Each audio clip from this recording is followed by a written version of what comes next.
కశ్మీర్ వ్యవహారం final stage కు చేరుకోబోతుందా? పరిస్థితులు చూస్తుంటే అలాగే కనిపిస్తోంది. ముఖ్యంగా పాక్ ఆక్యుపైడ్ కశ్మీర్ కేంద్రంగా భారత్ ను ఇబ్బంది పెట్టడానికి వ్యతిరేక గ్రూపులన్నీ పన్నాగం పన్నుతున్నాయా అనిపిస్తోంది. పీఓకేలో హమాస్ తీవ్రవాదుల ఎంట్రీ గురించి భారత్ అప్రమత్తమవుతున్న తరుణంలో కశ్మీర్ అంశాన్ని శాంతి చర్చలతో పరిష్కరించాలని పాక్ ప్రధాని భారత్కు పిలుపునిస్తున్నారు. పీఓకేలో సోకాల్ ప్రధాని కూడా దీనికి వంత పాడుతున్నారు. మరోవైపు కశ్మీర్లో టెర్రరిస్టులను క్రూరంగా అణిచివేయాలంటూ తాజాగా భారత హోంమంత్రి అమిత్ షా ఆదేశాలు జారీ చేశారు. అంటే కశ్మీర్ అంశంలో ఫైనల్ స్టెప్ పడుతోందా? గాజా నుంచి హమాస్ తీవ్రవాదులు వచ్చి పీఓకేలో పాగా వేస్తున్నారా? పీఓకేని భారత్ స్వాధీనం చేసుకోవడానికి ఇదే సరైన సమయమా?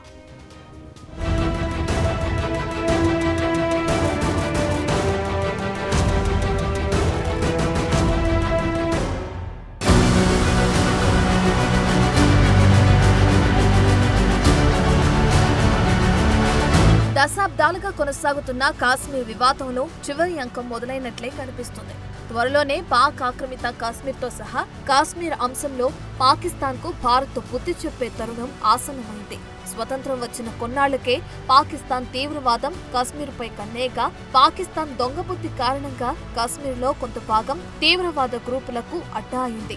ఆజాద్ కాశ్మీర్ అనే పేరుతో పాక్ ఆక్రమిత కాశ్మీర్ వివాదానికి కేంద్రంగా మారింది. ఇప్పుడు అదే పీఓకే వేదికగా కాశ్మీర్ చుట్టూ ఉచ్చు బిగుస్తున్నట్లే కనిపిస్తుంది. తాజా పరిణామాలు చూస్తుంటే కాశ్మీర్ ఆపదలో పడుతుందా అనే అనుమానాలు కలుగుతున్నాయి. ఇటీవల కాలంలో జమ్మూ కాశ్మీర్లో పెరుగుతున్న ఉగ్ర ఉనికి నేపథ్యంలో తాజాగా సరికొత్త పరిణామాలు చోటు చేసుకుంటున్నాయి. నిన్నటి వరకు ఐక్యరాజ్య సమితి వంటి అంతర్జాతీయ వేదికలపై కాశ్మీర్ విషయంలో పాక్ ప్రధాని షెహబాజ్ షఫీర్ ఘాటు వ్యాఖ్యలు చేస్తూ వచ్చారు. అయితే ఇప్పుడు షెహబాజ్ మాటల్లో ఏదో తేడా కనిపిస్తుంది. కాశ్మీర్ అంశాన్ని శాంతి చర్చలతో పరిష్కరించాలని పాక్ ప్రధాని షెహబాజ్ భారత్ కు పిలుపునిచ్చారు. మరోవైపు పీఓకేలోని హమాస్ తీవ్రవాదులు ఎంటర్ అవుతున్నట్లు భారత నిఘా వ్యవస్థ అంచనా వేసింది. ఈ తరుణంలోనే భారత్ అప్రమత్తమవుతుంది. తాజాగా జమ్మూ కాశ్మీర్లో ఉగ్రవాదుల్ని అణిచివేయడానికి క్రూరంగా వ్యవహరించాలని భారత హోంమంత్రి అమిత్ షా ఆదేశాలు జారీ చేశారు.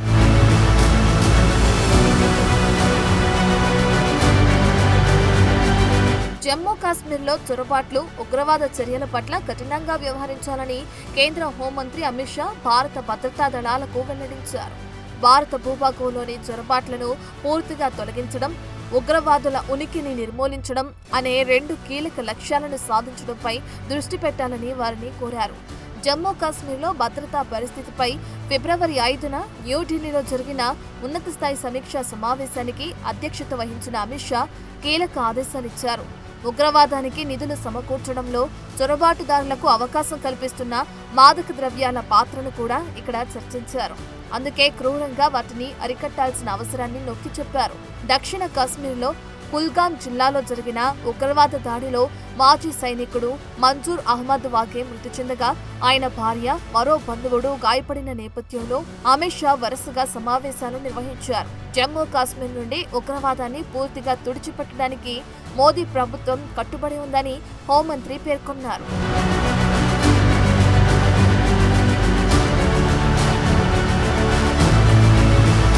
అయితే గత 10 సంవత్సరాలుగా ఉగ్రవాద పర్యావరణ వ్యవస్థను బలహీనపరచడానికి కేంద్ర బలగాలు పనిచేశాయి. చొరబాటుదారులు, ఉగ్రవాదులు, ఉగ్రవాదానికి నిధులు సమకూరుస్తున్న వారిపై కఠిన చర్యలు తీసుకోవడంపై దృష్టి పెట్టారు. ఇకపై దీన్ని మరింత కఠినంగా అమలు చేయాలని భారత్ నిర్ణయించింది. కాశ్మీర్లో ఉగ్రవాదుల ఉనికిని నిర్మూలించడమే లక్ష్యంగా వ్యూహాలు రూపొందిస్తున్నారు. దీని దిశగా కొత్త క్రిమినల్ చట్టాలను సకాలంలో అమలు చేయడానికి చర్యలు తీసుకుంటున్నారు. ఇందులో భాగంగా ఫోరెన్సిక్ సైన్స్ ల్యాబొరేటరీ పోస్టుల్లో కొత్త నియామకాలు కూడా చేపడుతున్నారు. ఉగ్రవాద రహిత జమ్మూ కాశ్మీర్ లక్ష్యాన్ని సాధించడానికి ఉగ్రవాదంపై జీరో టాలరెన్స్ విధానం మరింత పటిష్టంగా అమలు చేస్తున్నారు. అలాగే పీఓకేలో హమాస్ తీవ్రవాదుల ఉనికి విషయంలో కూడా అన్ని భద్రతా సంస్థలు అప్రమత్తంగా ఉంటున్నాయి. ఇజ్రాయెల్ దాడులతో తీవ్రమైన నష్టాన్ని ఎదుర్కొంటున్న హమాస్ ఇప్పుడు పీఓకేలో అడుగుపెట్టబోతుందనే ప్రచారం గట్టిగా సాగుతుంది. ఈ నేపథ్యంలో భారత నిఘా వర్గాలు హమాస్ కదలికలను నిశితంగా గమనిస్తున్నాయి. ఈ పరిణామం భారత భద్రతకు పెనుముప్పుగా మారే అవకాశం ఉందనే ఆందోళన పెరుగుతోంది.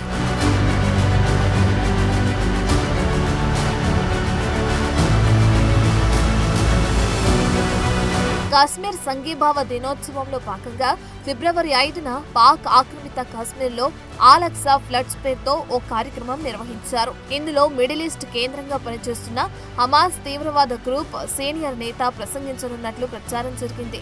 రావల్కోట్లోని సబీర్ స్టేడియంలో జరిగే కార్యక్రమంలో జైషే మొహమ్మద్, లష్కర్-ఇ-తోయిబా సంస్థల సీనియర్ నేతలు కూడా పాల్గొంటున్నారని వార్తలు బయటకు పొక్కాయి. హమాస్ ప్రతినిధి ఖలీద్ ఖత్తోమి ప్రసంగిస్తారంటూ కరపత్రాలు, ఇతర మాధ్యమాల ద్వారా ప్రచారం చేశారు. అయితే 2024 అక్టోబర్లో ఖతార్ రాజధాని దోహాలో హమాస్ నేతలతో లష్కర్-ఇ-తోయిబా ఉగ్రవాది సైఫుల్లా ఖలీద్ సమావేశమయ్యారు. 2018లోనే అమెరికా ఆయనను ఉగ్రవాదుల జాబితాలో చేర్చింది.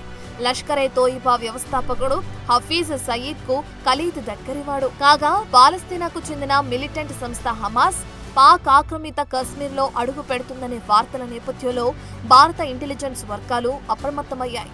కాశ్మీర్లో పోరాటాన్ని పాలస్తీనాతో ముడిపెట్టి హమాస్ నేత ఖలీద్ మాట్లాడినట్లు కూడా అనుమానిస్తున్నారు. అంతేకాక ఇటీవల కాలంలో హమాస్, పాకిస్తాన్ మధ్య సంబంధాలు మరింత పెరిగాయి. ఇది భవిష్యత్తులో పీఓకేలో ఉగ్రవాద కూటములకు దారితీయొచ్చని నిఘా వర్గాలు ఆందోళన వ్యక్తం చేస్తున్నాయి.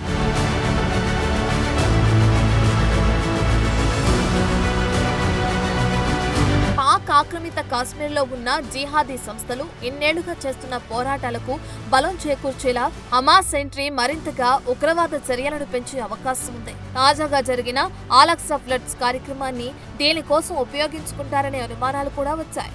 ఎందుకంటే కరుడు కట్టిన తీవ్రవాది మసూద్ అజర్ సోదరుడు తల్హా సైఫ్, అస్కర్ ఖాన్, ఇలియాస్ మసూద్ వంటి ఉగ్రవాదులు కూడా ఈ సభకు హాజరయ్యారనే వార్తలు వస్తున్నాయి. ఈ నేపథ్యంలో హమాస్, లష్కర్-ఇ-తోయిబా మధ్య సంబంధాలు బలపడితే భారత భద్రతకు పెనుముప్పుగా మారొచ్చని నిపుణులు అంచనా వేస్తున్నారు.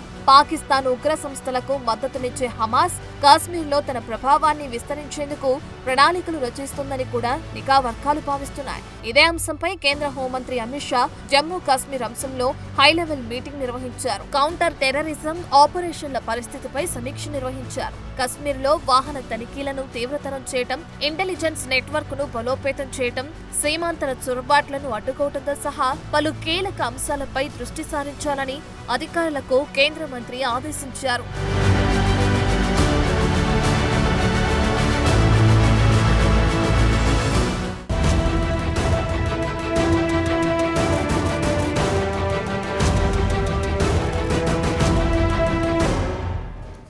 పాకిస్తాన్కు తీవ్రవాదాన్ని పెంచి కొత్తేమీ కాదు.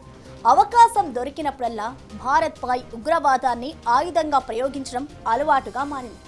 అయితే ఇప్పుడు వేసిన కొత్త ప్లాన్కి కారణం లేకపోలేదు. ఒకవైపు పీఓకేలో పాకిస్తాన్కు వ్యతిరేకంగా నిరసనలు వెల్లువెత్తుతున్నాయి. మరోవైపు భారత ప్రభుత్వం పీఓకేను భారత్లో విలీనం చేసే రోజులు దగ్గర పడ్డాయని చెబుతున్నారు. ఇలాంటి తరుణంలో పాక్ పెంచి పోషిస్తున్న ఉగ్రవాదంతో పాటు బలమైన హమాస్ గ్రూపును కూడా ఎసగొల్పి కశ్మీర్ పూర్తిగా ఆక్రమించుకునే ప్లాన్ చేస్తున్నట్లు కనిపిస్తోంది.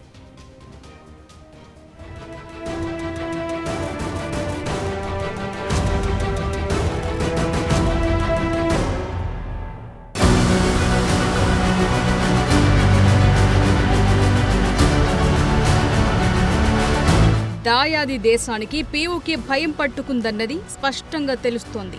ఇటీవలి కాలంలో జమ్మూ కాశ్మీర్లో తీవ్రవాదుల్ని భారత్ బలగాలు ఏరిపారిస్తుంటే, మరోవైపు పీఓకేని త్వరలోనే స్వాధీనం చేసుకుంటామని భారత ప్రభుత్వం పలు సందర్భాల్లో వెల్లడించింది. ఈ నేపథ్యంలో పాక్ ప్రధాని షెహబాజ్ షరీఫ్ గందరగోళంలో పడ్డారు. ఫిబ్రవరి 5న కశ్మీర్ సంఘీభావ దినోత్సవం సందర్భంగా షెహబాజ్ షరీఫ్ కీలక వ్యాఖ్యలు చేశారు. కశ్మీర్తో సహా అన్ని సమస్యలను చర్చల ద్వారా పరిష్కరించుకోవాలి.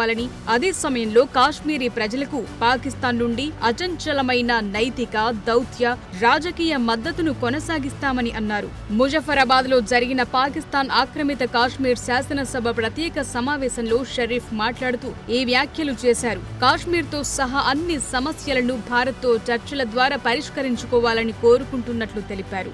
అదే సమయంలో భారత్ ఆగస్టు 5, 2019 నాటి ఆలోచన నుండి బయటపడి ఐక్యరాజ్య సమితికి ఇచ్చిన వాగ్దానాలను నెరవేర్చాలని, చర్చలు ప్రారంభించాలని కోరారు. అలాగే జమ్మూ కశ్మీర్ ప్రత్యేక హోదాను రద్దు చేసి రాష్ట్రాన్ని 2 కేంద్రపాలిత ప్రాంతాలుగా విభజించిన ఆర్టికల్ 370 రద్దు గురించి చర్చించారు. భారత మాజీ ప్రధానమంత్రి అటల్ బిహారీ వాజ్పేయి పాకిస్తాన్ పర్యటన సందర్భంగా సంతకం చేసిన 1999 లాహోర్ డిక్లరేషన్ కు కట్టుబడి ఉండాలని కోరారు. కాశ్మీర్ సమస్యకు ఏకైక పరిష్కారం యుఎన్ఎస్సి తీర్మానం ప్రకారం స్వయం నిర్ణయాధికార హక్కు అని షెహబాజ్ అన్నారు. 5 अगस्त से कश्मीर भारत का हिस्सा नहीं बन सकता। भारत और इसके खित्ते के बेहतरीन मफाद में यही है कि वो 5 अगस्त 2019 की सोच से बाहर निकले और अक़वाम मुत्तहिदा की सलामती काउंसिल की मंजूर करदा करारदादों पर अमल, कश्मीरियों और दुनिया से किए हुए अपने वादों को पूरा करते हुए तनाज़ा जम्मू कश्मीर पर बामानी और नतीजा खेज मुज़ाकरात की तरफ आए। भारतीय वज़ीर आज़म अटल बिहारी वाजपेयी चलकर पाकिस्तान आए थे और ऐलान लाहौर हुआ था और दोनों ममालिक ने जम्मू कश्मीर समेत तमाम मुतनाज़ा मामलात को बातचीत के जरिए हल करने पर इत्तफाक किया था। लिहाजा आगे बढ़ने का रास्ता वही है जो लाहौर में लिखा हुआ है।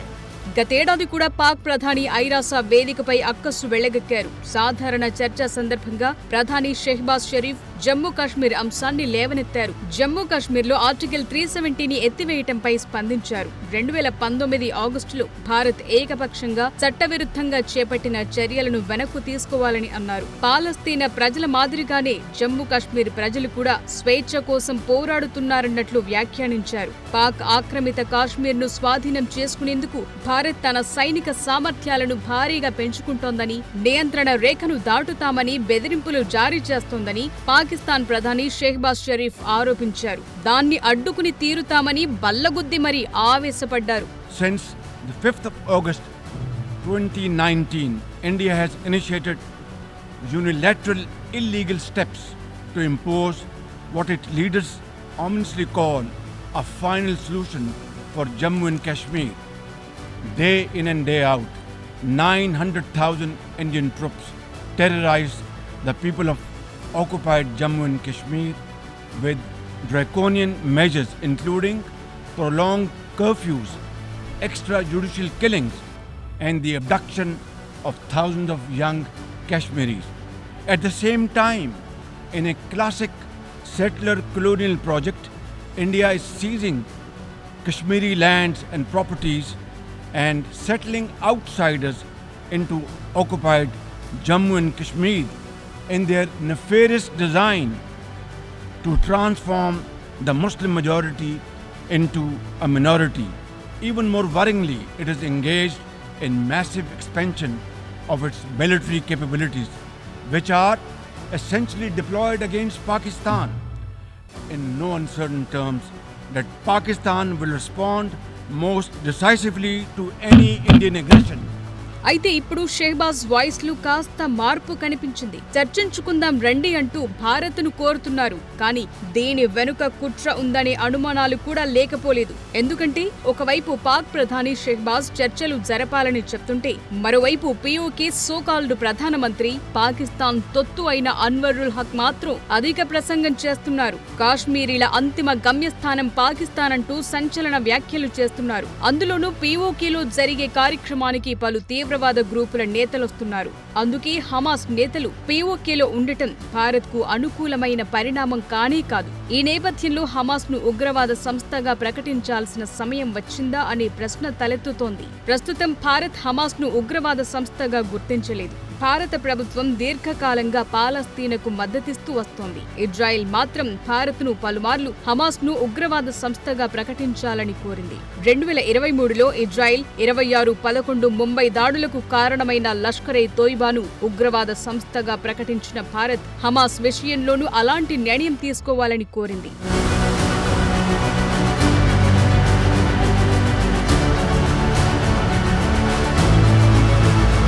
ఇక పాక్ కూడా అంతర్జాతీయ వేదికలను ఉపయోగించుకుని ఇస్లామిక్ దేశాలన్నింటినీ భారత్కు వ్యతిరేకంగా చేయటానికి అవకాశం దొరికినప్పుడల్లా ప్రయత్నిస్తూనే ఉంది. అల్-ఖైదా నాయకుడు ఒసామా బిన్ లాడెన్ కు దీర్ఘకాలంగా ఆతిథ్యమిచ్చిన పాక్ చెప్తోన్న మాటలను ఇప్పుడు భారత్ విశ్వసించే పరిస్థితిలో లేదు. కశ్మీర్ సమస్యపై భారత్ వైఖరి స్పష్టంగా ఉందని, టెర్రరిజాన్ని ఏరిపారిస్తామని, కశ్మీర్ వ్యవహారంలో ఎవరు హద్దు దాటినా దానికి తీవ్రమైన పరిణామాలు ఎదుర్కోవాల్సి వస్తుందని పాక్కు ఎన్నోసార్లు భారత్ వార్నింగ్ ఇచ్చింది. అలాగే ఉగ్రవాదం, శత్రుత్వం, హింస లేని వాతావరణం ఉంటే పాకిస్తాన్తో సాధారణ సంబంధాల కోసం భారత్ రెడీగా ఉంటుందని కూడా చెప్తూనే ఉంది.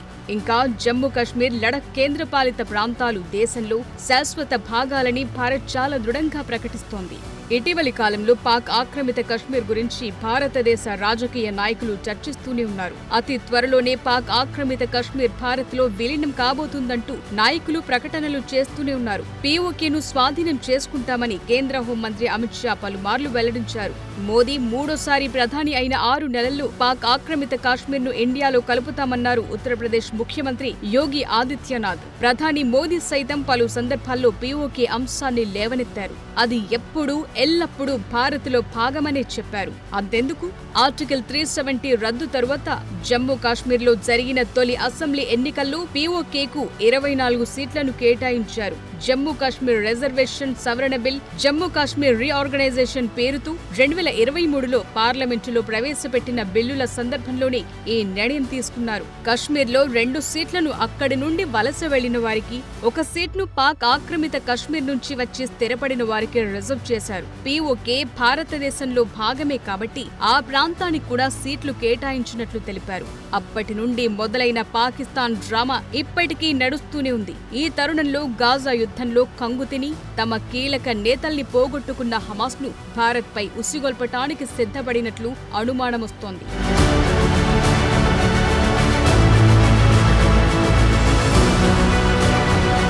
అయితే ఇటీవలి కాలంలో పీఓకే ప్రాంతంలో తీవ్రమైన ఆందోళనలు చోటు చేసుకున్నాయి. పాకిస్తాన్ ప్రభుత్వం వారిని సెకండ్ సిటిజన్లుగా పరిగణిస్తున్నారంటూ పీఓకే ప్రజలు కూడా రగిలిపోతున్నారు. పాకిస్తాన్ ప్రభుత్వానికి వ్యతిరేకంగా నిరసన తెలపటానికి స్థానికులు పెద్ద సంఖ్యలో రోడ్లపైకొస్తున్నారు. అక్కడ స్థానికులు పాకిస్తాన్ పెత్తనం మా కొద్దంటూ ఆందోళనలు చేస్తున్నారు. పాకిస్తాన్ ప్రభుత్వానికి, సైన్యానికి వ్యతిరేకంగా నిరసనలు తరచుగానే కనిపిస్తున్నాయి. ఆ మధ్య పాక్ ఆక్రమిత కశ్మీర్లోని ముజఫరాబాద్ నగరం నుండి వచ్చిన నిరసన స్వరాలు పాక్ అధికార పీఠాన్ని కూడా తాకాయి. అందుకే పీఓకేపై తమ పెత్తనం ఎక్కడ ఉండకుండా పోతుందేమోనని పాక్కు భయం పట్టుకుంది. ఇంత వ్యతిరేకతను మూటగట్టుకుంటూ కూడా పాక్ కశ్మీర్పై ప్రేమాభిమానాలు ఒలకబోస్తున్నట్లు కపట నాటకమాడుతోంది. ఏది ఏమైనా పాక్ వెకిలి డ్రామాలకు భారత్ సరైన సమాధానమిస్తుందని గత అనుభవాలే కాదు, భవిష్యత్ ప్రణాళికలు కూడా నిరూపిస్తాయనటంలో సందేహం లేదు. అలాగే త్వరలోనే భారత్ పీఓకేను స్వాధీనం చేసుకుంటుందనే నమ్మకం కూడా చాలా మంది వ్యక్తం చేస్తున్నారు.